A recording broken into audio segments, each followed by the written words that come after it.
Marian stepped from the car and stood gazing up at the ancient mansion, its towering spires silhouetted against an overcast afternoon sky.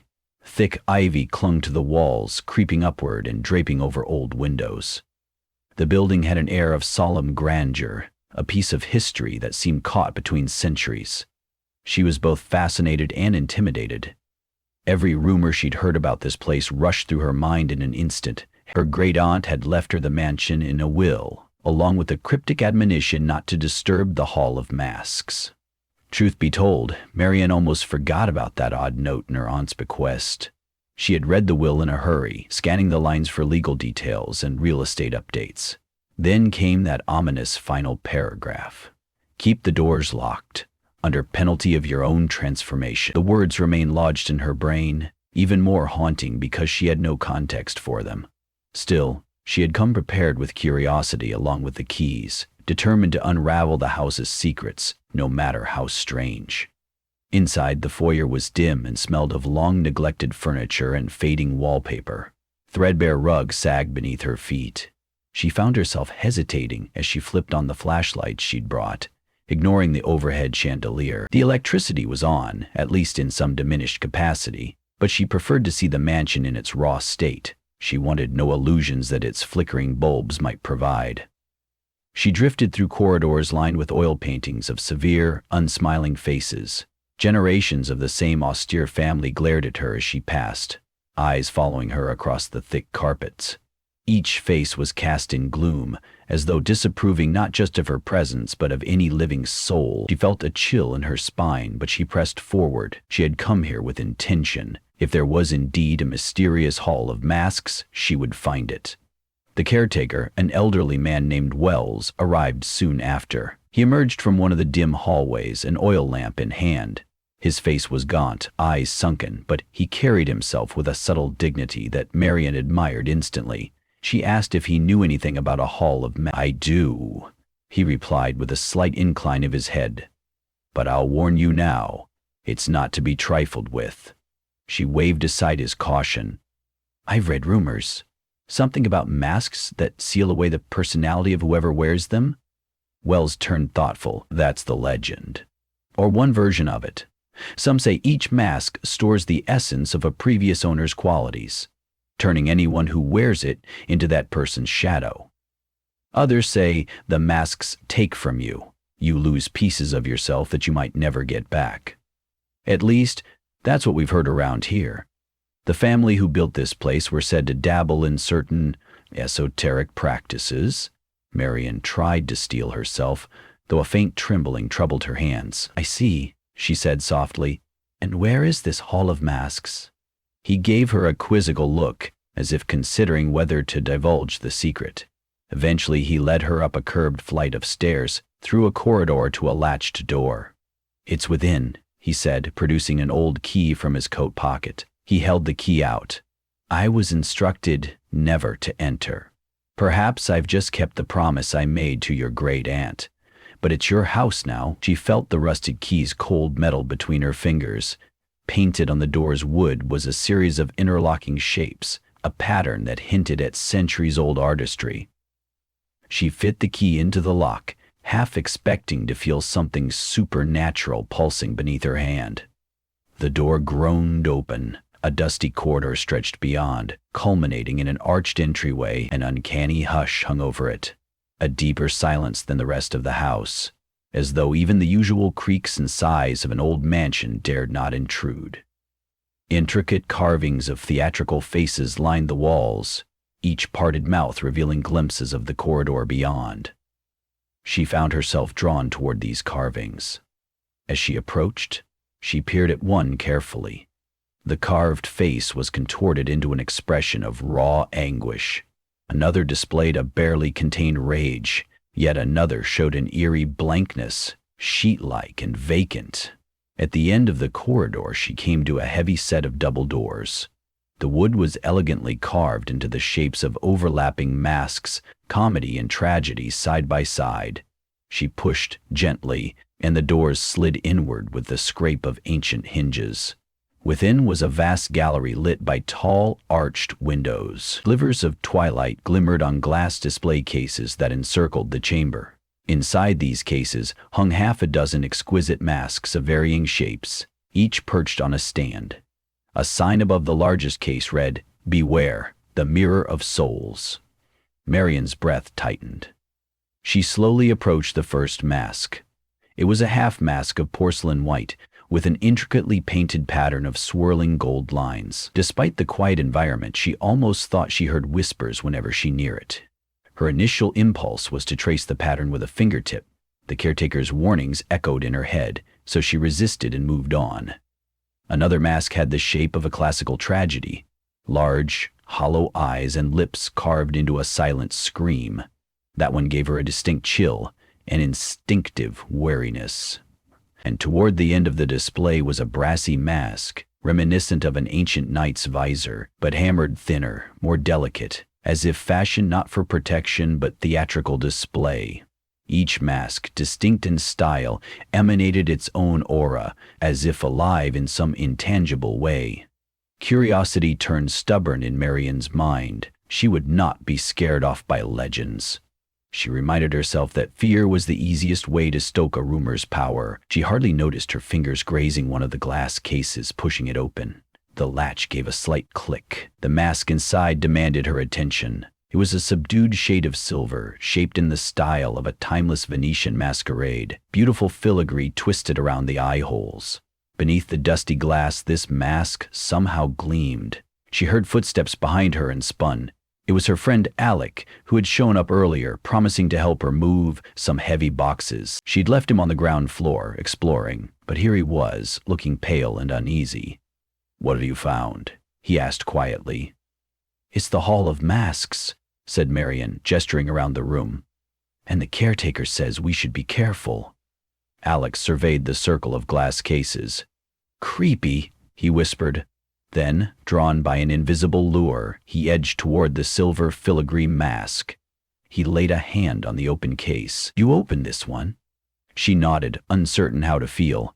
"On accident, sort of. Legend or not, they're just masks, right?" He gave a nervous laugh, picking up the silver mask. Marian started to protest, but she was too slow. Alec had already raised the mask to his face. He pressed the cool surface against skin. "It's such a perfect fit," he mumbled, his voice slightly muffled. In that moment, a low hum seemed to reverberate in the air, as though some deep string had been plucked. Marian's heart hammered. Alex stumbled back but didn't remove the mask. "What is it?" she asked, voice trembling. He let out a shaky exhale. "I feel strange." He balanced himself against a pedestal, then tore the mask away from his face. Marian took a step forward, watching him with frantic eyes. He seemed the same, yet something about him felt subtly off. His posture was straighter, his eyes a bit more calculating than usual. "You okay?" she asked. "We can leave if—" "I'm fine," he said too curtly. "Let's head downstairs." Marian eyed him. Alec wasn't typically dismissive, but she decided to let it go for now. She mouthed a quick apology to the caretaker, said she would return, then followed Alec out into the corridor.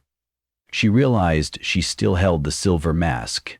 She'd grabbed it from him in a moment of panic, not wanting him to carry it away. She decided to place it on a table near the door until she could lock it back inside a case. For now, she just wanted to get out of that eerie hall.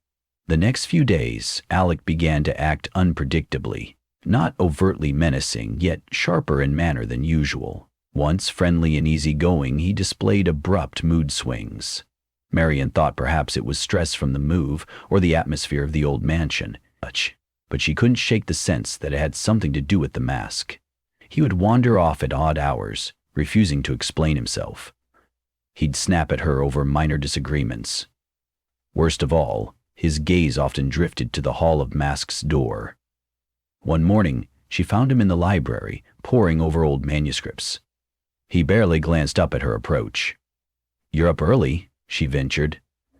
He didn't respond, just tapped an archaic text. "This house was built by the Montgomery family," he said after a moment of silence. "They were aristocrats in the 18th century who practiced strange rites. They believed personalities could be dissected, worn, exchanged. Marion's throat tightened. That's unbelievably creepy. He exhaled, scowling at the page. Creepy, yes, but fascinating. What if it's true? What if the masks hold something that can be harnessed? Something far beyond our everyday selves. Alec, you're scaring me. He offered no reassurance, only turned inward, lost in thought. Marion stood there, torn between confronting him and leaving him alone with his obsessions. In the end, she left the library quietly. Anxiety coiled in her gut. She knew she had to find a way to lock those masks up, or maybe remove them from the mansion altogether. But a perverse fascination tugged at her too, whispering that perhaps, hidden among those relics, lay truths she couldn't. That evening, she forced herself to return to the Hall of Masks. Carefully, she placed the silver mask back in its display case. She realized something crucial. There were no formal instructions for how to keep them sealed, nor was there any sign that the caretaker had knowledge of the kind of locking mechanism that might make a difference. The door to the hall had a simple key, easily accessible. Paranoia gripped her at the thought of Alec picking the lock in the middle of the night. Mr. Wells approached from the corridor. "Ma'am, is everything all right? You look troubled." Marion explained Alec's abrupt shift in personality. The caretaker nodded grimly as though he had expected such an outcome. The masks do more than what the legends suggest.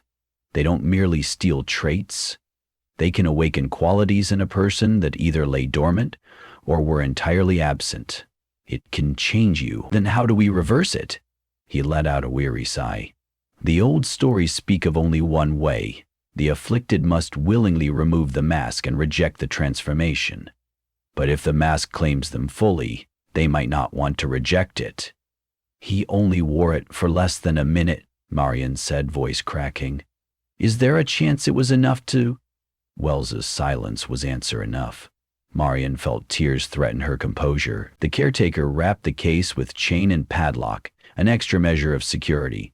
Then they left, each haunted by the intangible sense that the masks harbored a deeper, more insidious power. Later that night, Marion awakened to the sound of footsteps in the corridor. She sat upright, eyes wide in the darkness. Dim light seeped through the crack beneath the door. Alec's voice drifted softly, speaking to someone or something. Her heart thumped. Quietly, she slipped out of bed and into the hallway. She found Alec at the far end, speaking in whispers to a mirror on the wall, or perhaps not to the mirror itself, but to his own reflection. Shadows fell oddly across his face. His expression was intense, almost pleading. She crept closer, listening. I know we haven't seen eye to eye, he whispered, but I need more. You can give it to me, can't you, Alec? She murmured. He spun around, startled. For a fraction of a second, she glimpsed in his reflection a face that didn't quite look like his own. Then she blinked, and it was gone. Just a regular reflection, albeit with a haunted expression. You don't understand, he said, voice trembling. The mask, it's not just an object, it's an invitation. Once you put it on, something inside you opens up. It's exhilarating. His eyes were glassy, intoxicated with the promise of more knowledge, more power, or some other intangible lure. She gently placed a hand on his shoulder, trying to anchor him. We'll figure this out, but you have to fight it. You're not alone, Alec. He jerked away, expression contorting. Don't patronize me. You have no idea what's at stake here, or how special this opportunity is. She lost her voice for a moment, uncertain how to respond to the fervor in his eyes. Finally, she said, The caretaker told me removing the mask is the only way to stop its influence. Will you do it? Or at least promise not to wear it again? He laughed, a cold, mirthless sound. Promise? Why would I promise that? With that, he brushed past her, disappearing down the hallway. Marion stood trembling, fear nibbling her composure. She was losing him piece by piece. Days passed in a grim pattern. Alec vanished for hours at a time, returning with locked jaw and roving eyes. At one point she noticed him holding an old tapestry featuring the Montgomery family crest, inspecting it with obsessive focus. When she brought him food, he refused politely, as though her presence no longer registered as meaningful. The caretaker's repeated advice was to keep watch, to remind him of his humanity. But Marian sensed the strangeness taking stronger hold. She started to notice subtle changes in his appearance. The angle of his jaw seemed sharper, his movements more confined. She wondered if the mask was slowly reshaping both his body and temperament. Eventually, she cornered him in the grand parlor, where dust motes drifted through fading sunbeams. He was hunched over one of the antique chairs, carefully scraping off the old upholstery. "What are you doing?" He barely looked up. This chair was never meant to be clothed in something so gaudy. He sounded like an aristocrat, or an old scholar, his phrasing oddly archaic. She fought back tears. "You're scaring me. I want the old you back." His lips curved in a smile quite unlike any expression she'd seen on him before. "Was the old me so great? People change. In fact, I recall you always wanting me to break out of my shell. Well, here I am." He then tossed the scrap of upholstery aside dismissively and strode away. Marian realized she had exhausted every simple remedy. She recounted the caretaker's words. The afflicted must willingly reject the transformation. How could she restore the part of Alec that wanted to reject it? There had to be another approach. The old manuscripts mentioned the mask's capturing aspects of one's essence. Perhaps she could find a clue in those dusty volumes in the library. Late that night, after checking that her bedroom door was locked to keep Alec from intruding, she pored over the same texts he had studied. She found references to a reversal ceremony performed in hushed secrecy centuries ago. A passage read, "When the soul is enthralled, reflection shall reveal the truth. As the mask was worn upon the visage, so must the visage be confronted. Only in acceptance of the lost self shall the mask relinquish its hold." She deciphered that it had something to do with a mirror or reflection. But the instructions were vague, couched in archaic language and half lost to time. Yet she recalled how Alec had been talking to his reflection. She shivered. Perhaps that was the key. Seeking clarity, she rummaged for more references. Many were missing pages, but the gist was consistent. The transformation could be halted if the person wearing the mask was forced to confront a reflection of themselves in a state of sincerity. The final lines of an old scrap read, "And so it is that the corrupted spirit sees what it has become, and in that moment of horror, either banishes or embraces the new shape." The next evening, Marian prepared a plan. She convinced Wells to help her carry a tall antique mirror from storage into the Hall of Masks. She wanted it angled so that if Alec entered, he'd inevitably see himself. She locked all but one entrance to the mansion, ensuring Alec would have to pass through the hall eventually, if only to retrieve the silver mask from its case again. But to lure him there, she slipped from his sight, making vague suggestions about some new discovery in the hall. She prayed it would be enough to draw the changed version of Alec back to the source. Indeed, near midnight, she heard him approach. She and Wells crept behind a column, hearts pounding. Alec pushed open the double doors to the Hall of Masks. It was dark, lit only by moonlight streaming through tall windows. Her stomach churned as she watched him stride straight to the silver mask's display case. To her shock, he reached into his coat pocket. With a deft flick of a small metal tool, he snapped the padlock's chain. A triumphant light in his eyes made him look almost possessed as he lifted the silver mask again. Marian's heart clenched. She had to restrain herself from charging forward. Instead, she waited until he turned to face the large mirror near the center of the hall. The reflection captured him in that single ghostly beam of moonlight. Then, with measured steps, she emerged from behind the pillar. "Alec," she said, voice resonating in the hush. "Look at yourself." He paused, breathing raggedly. The mask hung at his side, glinting with a pale sheen. "I don't have to look. I know what I am," he said. "I'm no longer that timid person you once knew." Marian's voice quivered. "You're losing everything that made you who you are." He snorted. "Is that so bad? I feel unstoppable." She inched closer. "Really? Then why do you hesitate to put on the mask now? Why do you keep glancing at the mirror? His gaze flicked to the mirror, where a faintly distorted Alec stared back. She saw the war on his face, fascination versus fear. Slowly, he raised the mask to his face. The caretaker gripped Miriam's arm, warning her not to proceed further, but she twisted free. This had to end one way or another. "Alec, please," she pleaded, standing so that he saw not just himself in the mirror, but also her reflection. "Think about who you were. If you truly hate that person, then go ahead. But if there's any part of you left that you value, look at what you're about to become and ask yourself if this is worth it." His fingers trembled around the mask's edges, her voice cut deeper, trembling with desperation. "Don't you miss your empathy, your humor, your kindness? Those qualities made you strong, not weak. This thing is feeding on your insecurities, your darkest impulses." He clutched his head as if experiencing a blinding headache. "Stop it, I can't, He met his own reflection, eyes wide and anguished. For a fleeting moment, some glimmer of the old Alec seemed to reemerge, a confusion overshadowing the arrogance that had ruled him.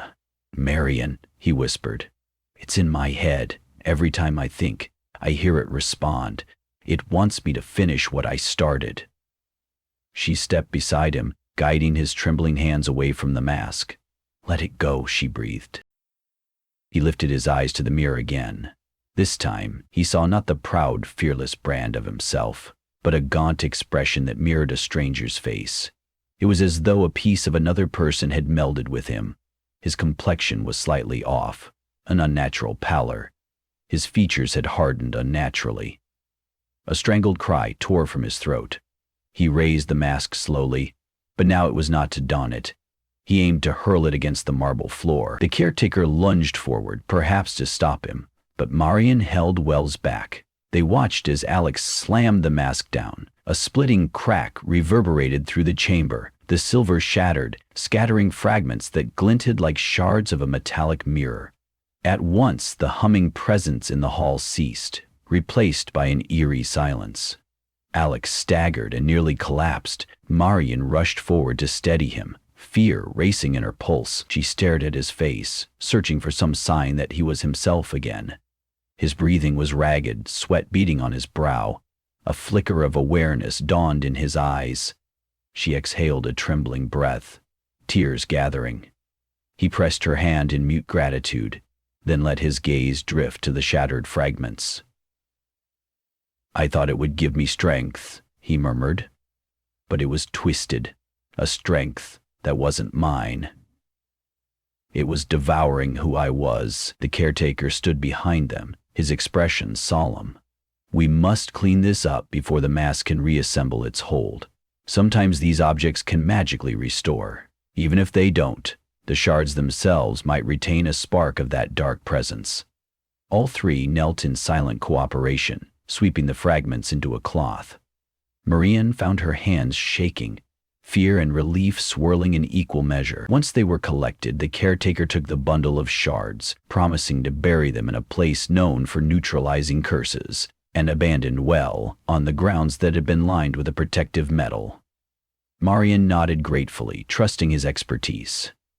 As the light of dawn filtered through the windows, she and Alec made their way out of the Hall of Magic. She locked the doors, her mind already formulating plans. She would ask the caretaker to seal the corridor with more than just a key, perhaps board it up or find a more permanent method to ensure the other masks remained untouched. She also knew a part of her was unavoidably changed. The ordeal had peeled back an unseen layer of her reality, revealing that ancient powers did indeed linger in the corners of history. In the days that followed, Alex slowly returned to his old self. Though the ordeal had clearly left its mark, he was more subdued, more reflective. He took long walks around the estate, absorbing the quiet. Marian joined him sometimes, neither of them speaking much, just taking solace in each other's presence as they strolled beneath the ancient oaks and roamed overgrown gardens. Both recognized the near catastrophe they had averted, how close they had come to losing him forever. One evening, Marian found Alec in the dusty music room, sitting at an old piano. He struck a few tentative notes, looking up when she entered. A pang of memory surfaced. Once upon a time, Alec used to play short melodies to lighten her mood. The slight quiver in his voice was back now, a welcome sign of the vulnerability she'd known. He stared at the keys for a lingering moment, then turned to her. "Thank you for not giving up on me," he said softly. She swallowed the lump in her throat. "I'd never give up on you." He smiled faintly, then directed his attention to the piano again, letting his fingers find a gentle tune. Marian closed her eyes, savoring the sense of normalcy, grateful that for now the mansion's darker powers had been contained. But as she left him to his quiet music, the memory of the other masks in their locked glass cases lingered on her mind. She wondered what secrets they still held, how many more transformations they could provoke if anyone dared to try them on. But for now, she took comfort that the hall was sealed. Later that night, she stood alone at the mansion's main foyer. Moonlight cascaded through the stained glass windows, casting vivid blues and purples across the floor. She traced a fingertip along the lines of a floral motif in the glass, reflecting on what she had learned about herself, about the strange history she had inherited. Curiosity still tugged at her, even as caution guided her steps. Everyone carried masks of their own, in a sense. But these physical relics were a manifestation of that hidden side, magnified into dangerous power. She turned, intending to head up to her room to rest, when she heard a soft rustle behind her. Instinctively, she turned back to see nothing. The foyer was empty. Still, the hairs on her neck prickled, as if something unseen moved in the periphery. She whispered into the quiet. "Hello?" Only echoes of her voice answered. She clenched her jaw and shook off the paranoia. Perhaps the night air was playing tricks on her. Or perhaps some echo of the mask's lingering influence prowled these corridors. Either way, she resolved to keep her wits about her. She recognized that the mansion, for all its grandeur, was not merely a passive old structure. It held centuries of secrets, ready to ensnare those who took them lightly. With the caretaker's help, Marian made arrangements for a professional archivist to examine the other masks. She also planned rigorous measures of security, bars on the windows of the hall, new locks on the door, words from a local folklore expert, anything she could muster. Each precaution was an attempt to stand guard against the seductive power that had nearly claimed Alec. Yet a small, uneasy question flickered in the back of her mind. Would it be enough? One afternoon, as the autumn sun slanted through the estate's wide windows, she found Alec by the orchard. He was reading a book, occasionally looking up at the gnarled apple trees. She approached him gently. "Not reading about the Montgomery family anymore?" she asked, forcing a smile. "No," he exhaled, shutting the book. "Took me a while, but I decided some things are better left buried in the past. Dwelling on them only stirs up that feeling again, the one the mask gave me." Marian settled onto the grass beside him. "I'm glad you realized it." He offered a quiet nod. "I know I can't just pretend it never happened, but I don't want to chase it either." A faint tremor slipped into his voice. "Sometimes, at night, I can almost hear it calling, my reflection in the mirror. It feels like it's still echoing in my head." Marian rested a hand reassuringly on his. "That was just a piece of the darkness you confronted. It takes time to heal." He squeezed her hand, closing his eyes against the warmth of the afternoon. They let silence enfold them, comforted by the serenity of the orchard. In the weeks that followed, the mansion became a place of restoration rather than peril. Repairs were made, old furnishings cleaned or replaced. A sense of calm, even possibility, began to replace the pervasive gloom. Yet the Hall of Masks remained untouched by the renovators, its doors still sealed behind thick boards and newly installed locks. Sometimes Marian passed by with a pang of unease, remembering how close they had come to losing themselves within its walls. Summer gave way to early hints of winter. Patterns of frost etched themselves across the high windows. As dusk arrived one evening, Marian stood in the foyer, about to close the mansion for the night. Alec had gone into town for supplies. Mr. Wells had already retreated to his small quarters. She paused, glancing at the sealed corridor leading to the hidden hall. This time she felt no urge to open it. She simply stared a moment, reflecting on how some doors, once shut, were best left that way. In the hush, she could almost sense the faint echo of chanting from centuries past, as though the Montgomery family's rituals lingered on the edges of the present. If she strained hard enough, she might hear the artistic laughter, the swirl of ball gowns, the drama of masked ceremonies that once held sway in that grand chamber. And in that swirl, she could almost picture the silver mask calling out for a new host. But she reminded herself that it was gone, shattered at Alec's hand. The caretaker had buried the shards in the old well, ensuring they would never see the moonlight again. She had to believe that was enough. She turned off the final light in the foyer. Darkness settled comfortably over the mansion, the walls full of memories both benign and haunting. With her hand on the railing of the grand staircase, Marian made her way up. She only looked back once as she ascended, letting her eyes rest on the dim corridor below. Soft glowing shapes from stained glass windows cast long shadows, reminiscent of half-concealed faces. She decided that perhaps real courage lay in facing that darkness, acknowledging it, yet choosing not to submit to its pull. And as she climbed the steps, a living occupant of a place infused with historical echoes, she sensed that her story with this mansion was far from over. There might be other relics, other hidden corners waiting to be discovered. But for now, she would embrace the calm. She would rely on what courage she'd earned to guide her through any future mysteries. Because ultimately, the question often posed in these walls, "Who will you become if you dare?" had found its answer in her. She would become someone stronger, resolved, and unafraid to unravel the veils of the past, so long as she kept hold of her own unmasked identity.